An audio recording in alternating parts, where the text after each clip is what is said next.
Okay, so we are here in Hobart Hall 301 booth B, and the reason that we are going to do this tutorial is to talk about the monitoring section. The reason that booth B needs its own tutorial is because it's unique and there's no other room that's exactly like booth B. It's a little bit more complicated in here because you have more monitoring options. You do have these smaller Logitech systems. This is actually a 5.1 surround sound system. So you got 3 monitors up top, there's a subwoofer down here, and then there's 2 satellite speakers in the back of the room. So that's one monitoring section.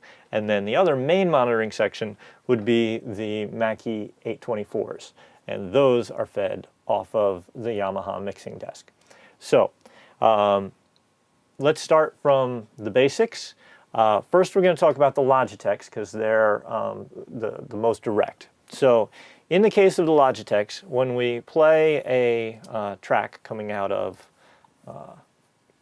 Pro Tools, the Logitech controller here on the desktop is your volume control.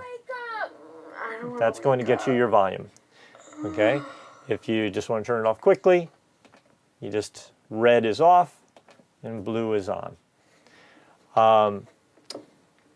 The volume knob on the MBox Pro for the Pro Tools does nothing to affect the volume of your program.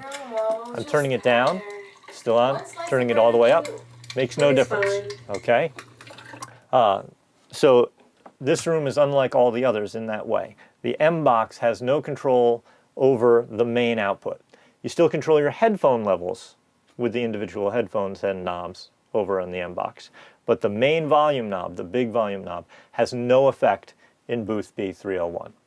Okay, so the Logitech is your down and easy way to get monitoring. The second place that you have monitors are the 824s. In order to run the 824s, we have to run through the Yamaha LS9 audio recording console. So for now, I'm just going to put up some tone.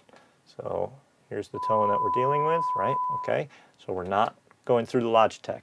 So now we're going to come over to the LS9. All right, so we're assuming that you have some basic familiarity with the LS9 at this point. So the Pro Tools comes into channels 1 and 2 on the LS9. So when you first sit down to the console, it's always a really good idea to normalize the board or get it back to its default settings. So the way we get there is by going into scene memory and then recalling the one that's called 301B. That sets the board back to its default standards. We just hit enter and we confirm. And now the board is set back to its default settings. Just in case somebody changed some of the default settings that might get you into trouble, that sets you back. Okay, so now we have the Pro Tools coming in channels 1 and 2, and we have our master fader. The monitor volume is controlled by going over to, so right now we see that we're getting like a -18 tone is coming in, but we don't hear it yet. So as with all the faders on the console, even the master fader can serve more than one purpose depending on what we have selected. So when we are in our home layer, then the master fader is truly the master output bus. That's our left and right output. But when we select the monitor button, that then becomes the volume that is feeding our Mackie monitors. So when you click that, the board switches. You see that your master fader comes down, and this is now your speaker volume. So as I bring that up, we hear the Mackie monitors. That's the Mackie monitors that you hear coming on now. So with the monitor light off, we're now looking at the master fader, the stereo master fader. With the monitor light on, that now becomes our speaker volume, just here in the control room. And this is just like it is in the TV studios. So once you kind of understand this, you'll also be preparing yourself for working in the TV studios. All right, now the other place that this can go is out into the classroom. So in order to go to the classroom, we still have our input coming in 1 and 2. Now we're going to go to our mix matrix 1 and 2. So normally we're operating under layer 1 through 32, which shows us our main layout. But when we want to send to the classroom, we are going to go up to Mix Matrix 1 and 2.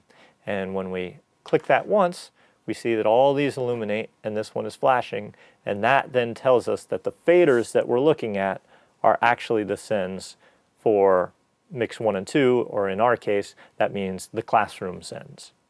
Now I'm going to bring up 1 and 2 on here, and I can hear that's now going out, and those speakers that you hear, that tone now is actually the speakers out in the classroom. Okay? So you're dealing with two separate outputs here. You're dealing with the main outputs from home, and those control the monitor. That's the Mackies. And then when you're off of the monitor, when you go into mix out 1 and 2, now this is what feeds into the classroom. All right, good luck.